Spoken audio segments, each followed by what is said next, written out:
íntimamente relacionada con los fenómenos de adaptación y la muerte celular.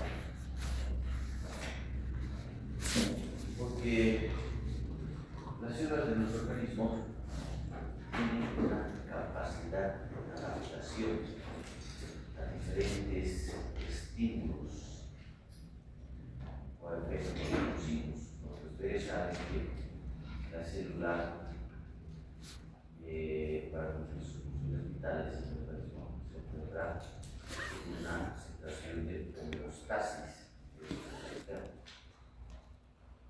Pero puede suceder, como digo, estímulos fisiológicos, estímulos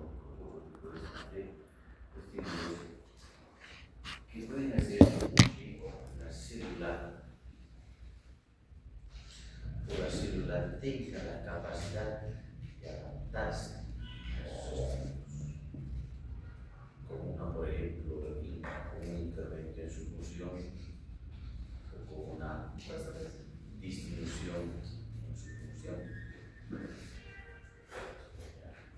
Es la capacidad de adaptación.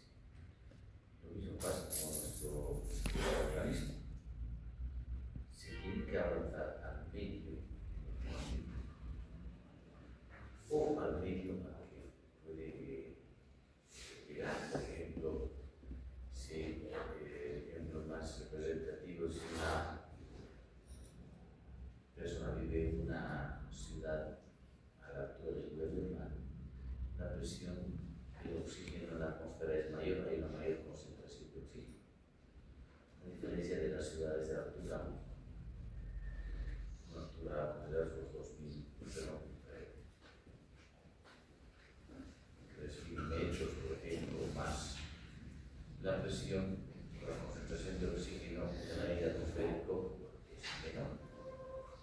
Entonces, si esta persona que vive en una ciudad de altura, una ciudad a nivel del mar, va a una ciudad de altura, por ejemplo, La Paz, ¿cómo se adapta? Para captar la cantidad de oxígeno necesaria para que tenga que suceder, hay menor cantidad de oxígeno, en el aire atmosférico. Lo que hace es el organismo, como un mecanismo de adaptación, producir mayor cantidad de glóbulos rojos que transporten el oxígeno necesario hasta las células. Es una forma de adaptación.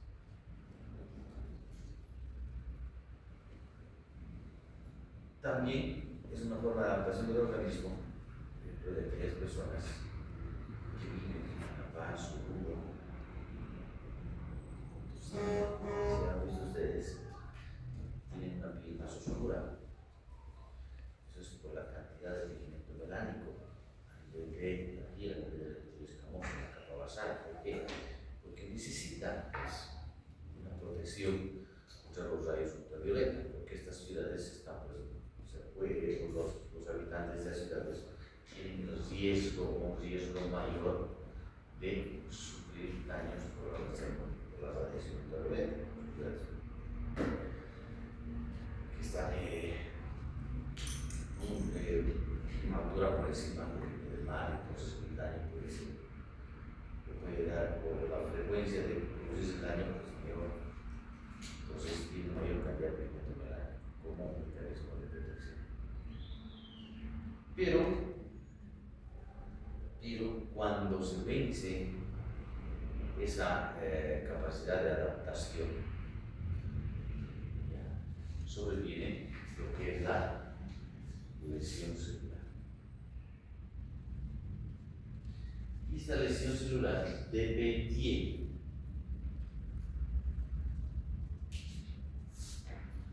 del nivel de agresión o el nivel de daño que haya sufrido, o dependiendo de la noxa, de la intensidad de la noxa. Cuando hablamos de noxa, es todo aquel efecto, toda aquella sustancia, partícula, al ingresar al organismo puede causar daño. Ese es el concepto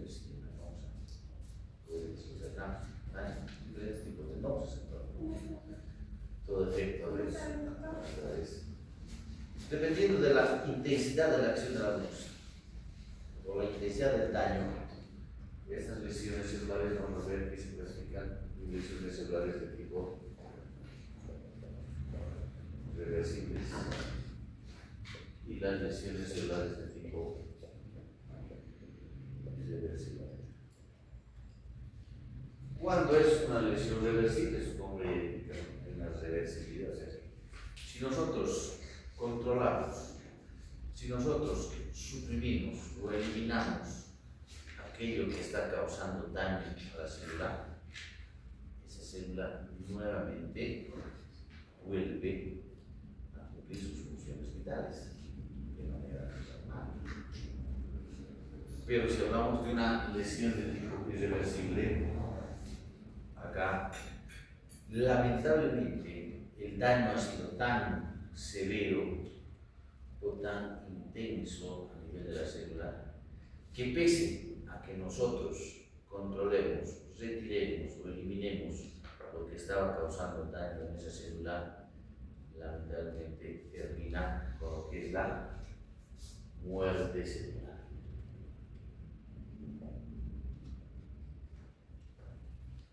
Si no es irreversible, igual, muerte celular ya no se puede hacer nada. O sea, si vale el término, hemos llegado muy tarde, ¿no? A instaurar, por decirse, un tratamiento. Por decirte, si la noxia era una bacteria que estaba causando daño, hemos instaurado el tratamiento no antibiótico, pero ya muy tarde, porque esa bacteria ha ocasionado necrosis en una parte de nuestro organismo, muerte celular. Y entonces la muerte celular, o hay dos tipos de muerte celular, justamente la necrosis y por otro lado la apoptosis. Dos formas de muerte celular. Y en sí son lesiones de tipo irreversible, lesiones celulares de tipo irreversible. Entonces, con esa introducción vamos a este tema relacionado precisamente a lo que es la lesión celular. Pero antes, obviamente, de eso vamos a ver en qué consiste la adaptación celular, los tipos de adaptación celular, cuáles son los mecanismos de la adaptación celular. ¿Cuál es el concepto de adaptación? Bueno, antes es importante conocer esto. Que la célula es la unidad estructural y funcional de los seres vivos. Sabemos, ¿no? Los tejidos están constituidos por células, los órganos están constituidos por células. La célula es la unidad estructural y funcional de nuestro organismo y así de todos los seres vivos. Todas las enfermedades tienen como una alteración en la estructura y función de la célula. Por eso vamos a hablar de esas lesiones celulares. Cuando hablamos así, esas alteraciones van a producirse celular. Una alteración en la estructura y la función de la célula. Toda la enfermedad produce eso.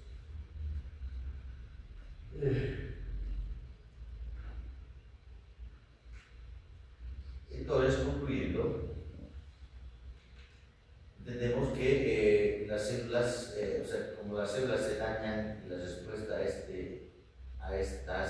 al daño son la base de la patología y la medicina. O sea, la respuesta de la célula al daño es como vamos a ir determinando de qué manera se va a producir. ¿Cuál es el concepto de entonces adaptación celular? La definición de adaptación celular son cambios reversibles. Cuando hablamos de adaptación, estamos hablando de una reversibilidad. O sea que si nosotros suprimimos o deja de actuar un estímulo que está ocasionando un cambio en la célula que se vuelve a funcionar normalmente.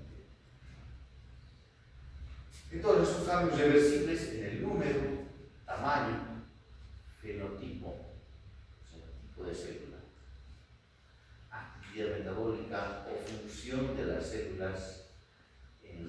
respuesta a los cambios que son, o sea, a determinados estímulos, cambios en el ambiente de las células de la base. El número aumentará el número de células, hiperplasia, tamaño, aumentará el tamaño de esa célula como consecuencia de ese estímulo, hipertrofia.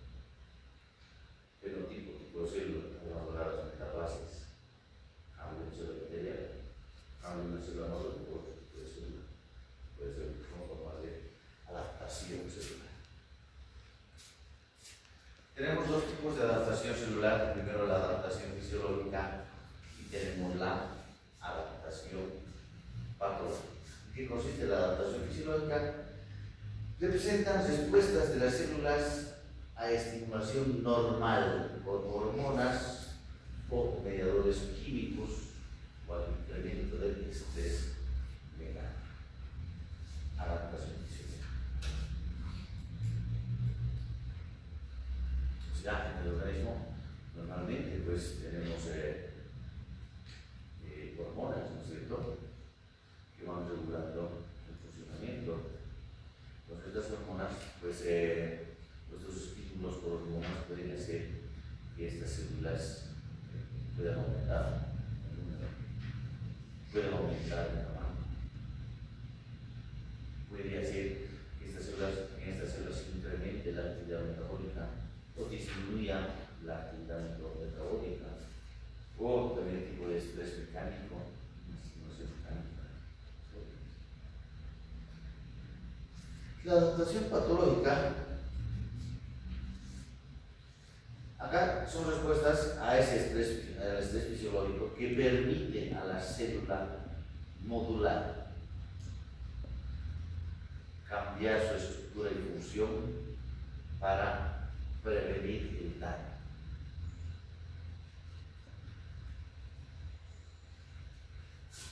Esto ya pues es a experiencias de modificar o perder su función normal. O sea, cuando hablamos de adaptación patológica, es sinónimo de enfermedad. ¿Ya? En este caso, si evidentemente a través de este estrés fisiológico la célula va a modificar su estructura o va a modificar su función, pero en este caso, al modificar eso, va a perder esa función normal que tenía, o sea, adaptación patológica. En el caso de la adaptación fisiológica, no pierde esa función normal. ¿Cuáles son los mecanismos de adaptación celular? Ahí están los cuatro mecanismos de adaptación celular. Tenemos a la hipertrofia, tenemos a la hiperplasia, atrofia y la metaplasia. Son los cuatro mecanismos de adaptación celular. Vamos a ver el primero. ¿En qué consiste la hipertrofia? Ustedes ya deben saber. La hipertrofia es el incremento en el tamaño de las células del tejido y por ende incrementa el volumen o el tamaño del órgano conforme a estas células.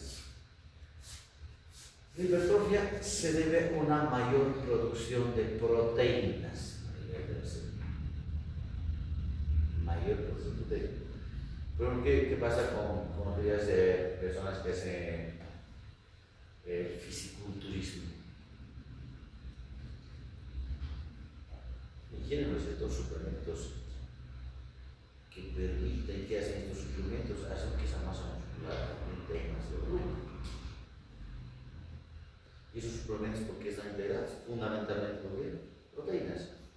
Fundamentalmente son proteínas. Entonces, la hipertrofia se debe a un incremento en la síntesis de proteínas o los componentes celulares. La hipertrofia puede ser fisiológica o puede ser patológica. fisiológica ante un estímulo mecánico como es justamente el gimnasio, ¿no es cierto? Hacer ejercicios, hacemos glucosa, que esa célula muscular incremente su tamaño. Incrementa el tamaño que hace, aumenta la masa muscular, fisiológico, patológico, una hipertrofia del ventrículo, del uso cardíaco del ventrículo, que es patológico por algún problema a nivel de las válvulas respiratorio. Una debilidad, hay un remanente de sangre que no sale por completo del ventrículo, y ese ventrículo trata de compensar eso, sacar todo ese remanente de sangre, entonces trabaja más, incluso una hipertrofia del ventrículo del patológico. Porque después, a la larga, eso termina con una dilatación. Otra característica de la hipertrofia que se presenta en tejidos sin capacidad replicativa, o sea, que no tienen esa capacidad de dividirse en células, donde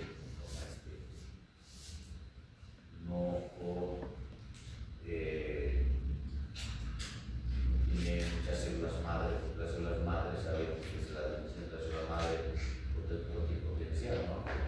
Es aquella que permite generar nuevas células, en este caso se da en estos tejidos sin capacidad replicativa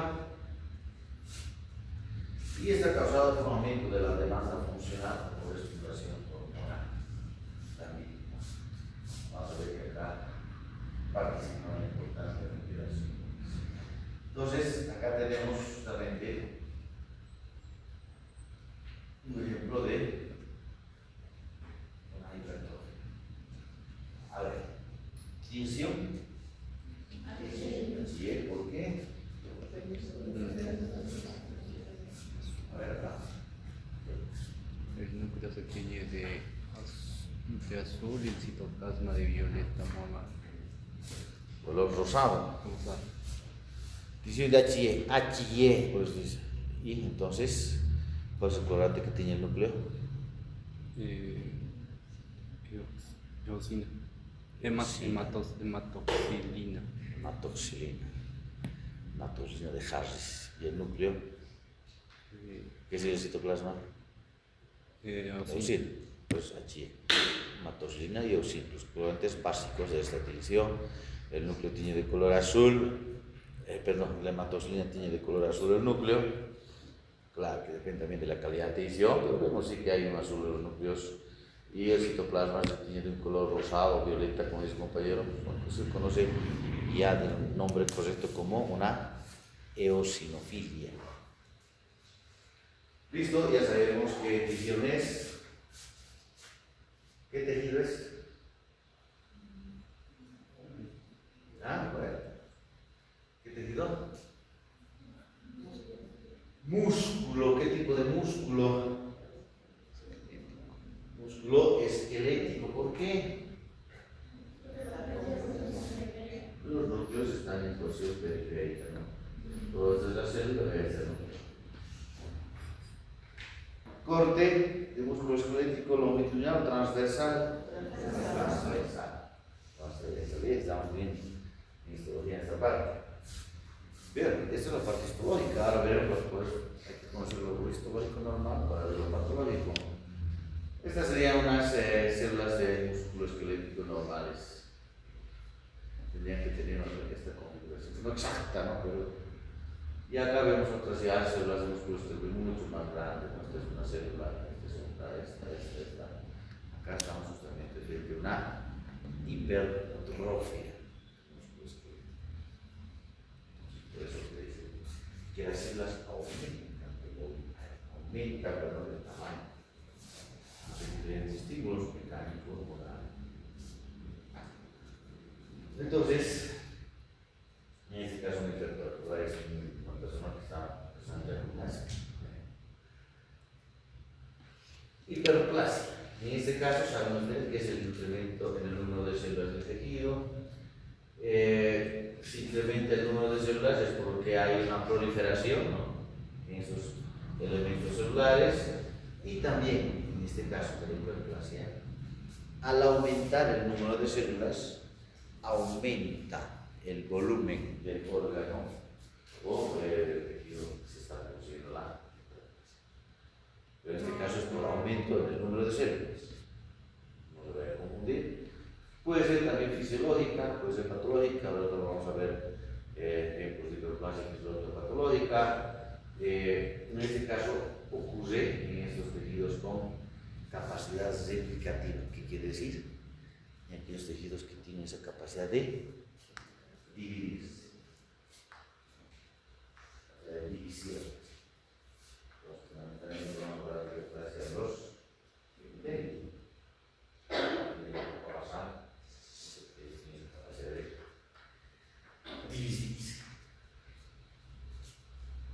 También, al igual que la hipertrofia, se puede presentar respuesta a estímulos similares, o sea, estímulos hormonales muy importantes acá para lo que es la hiperplasia. Esta es una glándula mamaria. Bonito, ¿no? División. Allí. Acá está un esquema de la glándula mamaria.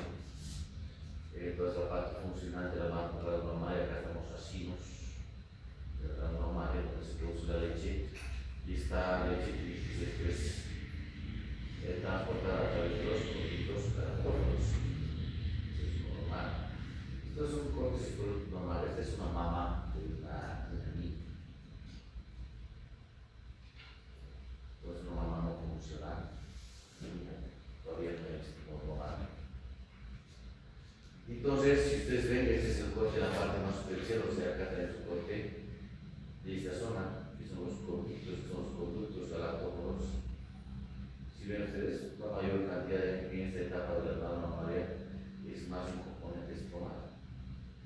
Una parte del conectivo, una parte fundamental, todavía tenemos visceral. Y la parte de estos son cortes, la parte más profunda, es de acá de los asinos glandulares. Los asinos glandulares de conducto de este. Acá se produce la leche y esta leche es transportada por los conductos para que salga a través del peso normal. Cantidad, pero lo mismo, ¿no? Acá la cantidad de ellos es mucho mayor. Pero ya, cuando va produciéndose el estímulo hormonal, acá hablando fundamentalmente de hormonas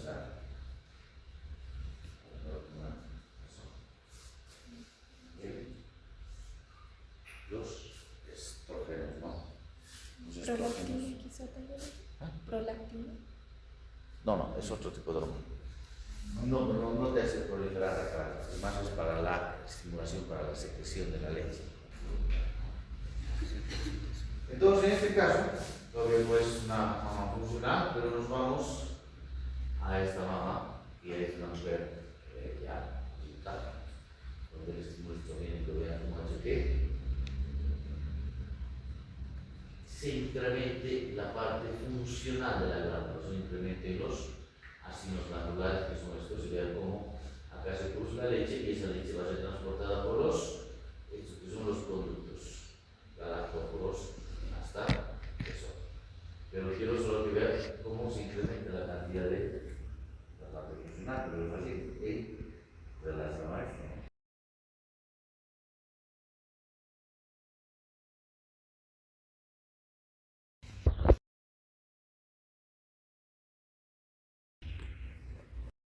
Ya, no se está preparando para la lactancia, entonces hay una mayor cantidad de asinos glandulares. Aquí ocurre y a través de estos conductos platómaros se transporta la leche, pues acá de ahí se presiona, de ahí hay leche. Entonces, este es un estímulo fisiológico normal, de tipo por una hormona, por el estrógeno normal, en la mujer, que se presenta. Pero hay también estímulos patológicos que no son normales. Entonces hablaremos ahora de esto. ¿Qué será esto?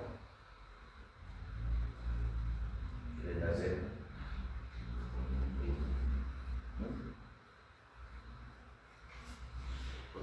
¿Ya saben qué petición es?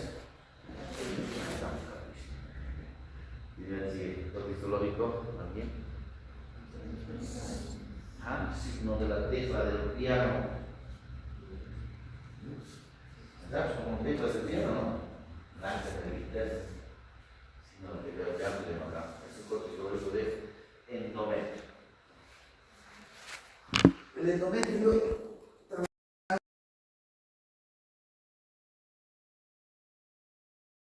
Entonces, estas son las glándulas, ¿no? Son las glándulas, vean, estas glándulas están rodeadas por el estrógeno. Ahí estamos. La cantidad de la relación que entre lo que es el porcentaje de glándulas y estroma le daría un vitalismo 50-50 en este caso, ¿no? O sea, la proporción de ambos componentes. Por un lado. Por otro lado, veamos acá, cuando hablamos del endometrio tenemos que hablar de dos fases. La fase proliferativa, donde hay también un estímulo de estrógeno, así que prolifere de manera psicológica. Vamos a buscar los espectadores, vamos a ver. Y tenemos otra fase que es la fase secretora. Y en la fase secretora, pues, justamente, se habla de este signo de la tecla del piano. Son estas que ven acá como espacios, son vacuolas de secreción que están debajo del núcleo. De la manera que va avanzando esa fase secretora, esas vacuolas se pasan a cada parte. Por ejemplo, esta es una dimensión fase secretora. Pero a veces hay una estimulación estrogénica exagerada. Por estrógenos externos, a veces, por ejemplo, en el caso de obesidad, hay hormonas que transforman, pues, que hacen que incremente la cantidad de estrógeno circulante y eso va y actúa sobre las glándulas endometriales, haciendo que estas proliferen, que estas aumenten en número, por eso estamos hablando de hiperplasia. Y entonces, vean acá, esta ya es una estimulación estrogénica exagerada. Esa es la restricción. Miren cómo se ha incrementado el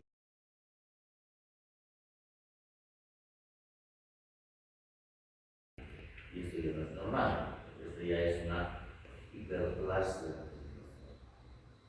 Que dependiendo del tipo de hiperplasia, pero este que ya tenemos, cuando uno le habla de hiperplasia, tenemos un cuidado en el momento, porque si lo normal, hay que ver qué está sucediendo, hay que ver por qué está incrementado ese estrógeno circular, que será estrógenos externos que están subiendo, o será otra causa, por ejemplo, hay tumores ovarios que producen una cantidad de estrógeno, obesidad.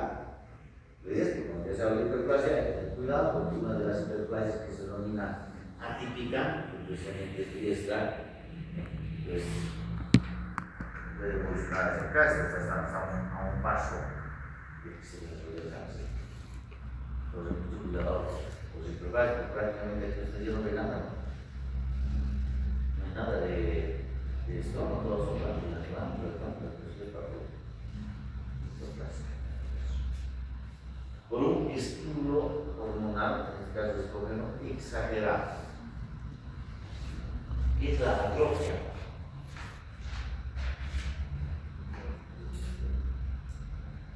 Disminución en el número de células que provoca una reducción en el tamaño del órgano de ¿ve? ¿Vamos bien? ¿Hay oración? Por favor, corríjame esto, no está bien. ¿Qué tendrá que decir acá? Disminución en el tamaño. ¿Ustedes conocen la presentación? Esta mañana. ¿Qué ha pasado? Disminución en el tamaño de las células y obviamente al disminuir el tamaño de las células hace que reduzca de tamaño el órgano tejido donde se está produciendo esta. En este caso, a la inversa de la hipertrofia, acá hay una disminución en la síntesis de las proteínas, o puede haber una mayor degradación de las mismas, porque hace que las células disminuyan de tamaño. También puede ser fisiológico o patológico, como vamos a ver, ¿no? Causas de una atrofia, descenso en la actividad actividad mecánica. Este es el ejemplo más indicativo que quiero decir, más, porque explica mejor esto de la atrofia. El año pasado, no sé si tengo el acá, el año pasado estaba mejor. Yo tengo una fractura en el interior por realizar un practicar deporte. Una fractura he estado 1 mes y medio más, 2 meses, y eso. Entonces, eso no puedo separar. Lamentablemente, los músculos de la extremidad afectada, como no estaban en movimiento, no estaban con estimulación mecánica, las células musculares han entrado en un proceso de atrofia. Ha habido una disminución de la masa muscular por esa situación, descenso de esa actividad mecánica. Y bueno, después de eso, pues cuesta y es difícil recuperar esa masa muscular. Hasta ahora todavía, no sé, 7 meses que voy al gimnasio, todavía el volumen de masa muscular en esa extremidad está aún se nota la disminución. Es complicado, es difícil, porque hay que hacer una estimulación mecánica progresiva para que vaya aumentando nuevamente la célula. Pasa las fracturas, siempre el yeso. Inmovilicé, pues entra en atrofia.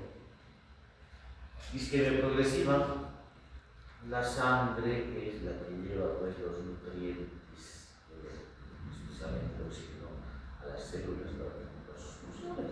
Si disminuye el aporte sanguíneo, disminuye también la célula que lleva la atrofia. Desnutrición,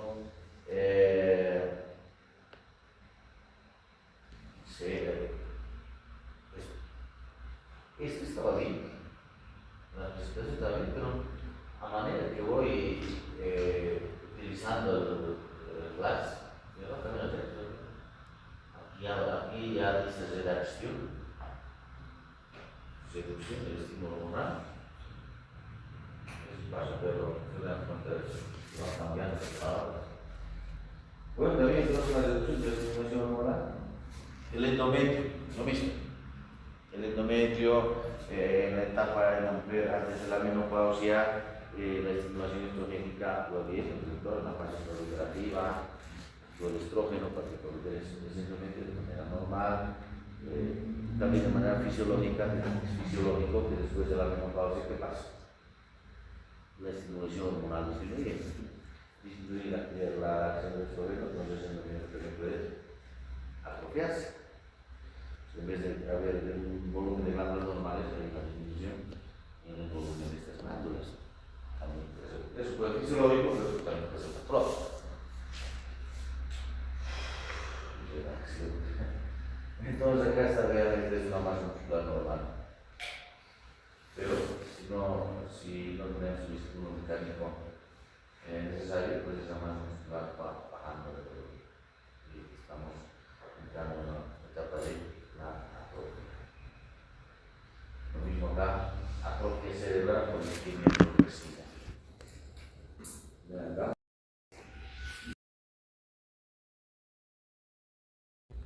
Isquemia progresiva. El volumen mismo, ¿no? Como después de la atrofia se ve más pequeño el cerebro. ¿Cuáles son las características que nos permiten determinar una atrofia en este caso? Estas se denominan cosas, las circunvoluciones. Y estos son los surcos. Circunvoluciones surcos. Vean que un cerebro normal, las circunvoluciones tienen un volumen mayor en relación a los surcos.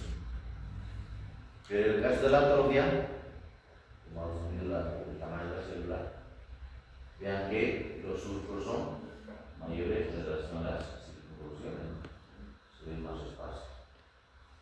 Apoyo isquemia progresiva. ¿Qué más? ¿Qué mecanismo de adaptación nos falta?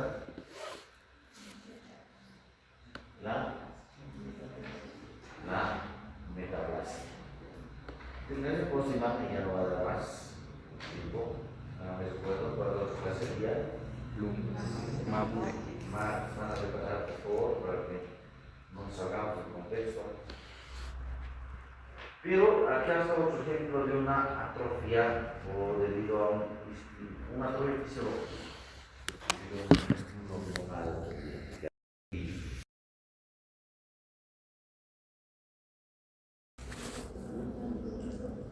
Plano certificado no queratinizado. Este es el epitelio que tenemos a nivel del poliuretano, en el exocervix. Y ahora el volumen, el espesor de este epitelio en relación al espesor de este también un epitelio plano certificado no queratinizado en el exocervix. Entonces, paciente, claro, veamos el espesor, desde acá hasta acá ese epitelio. Y acá, desde acá hasta acá ese epitelio. Ha disminuido de espesor. Ha disminuido el tamaño de las, pero en este caso ha disminuido el espesor porque ha disminuido el tamaño de las células. Una atrofia de este epitelio escamoso. En este caso también una mujer postmenopáusica, porque el epitelio del cuello uterino responde a ese estímulo hormonal, donde el estrógeno hace que el epitelio se mantenga descargado. Pero como ya no hay un estímulo hormonal, entonces este epitelio está disminuido, está más delgado, está más aplanado. Por la disminución del tamaño de las células. Entonces, también nos dio una atrofia en este caso de epitelio. ¿Qué más? Metaplasia para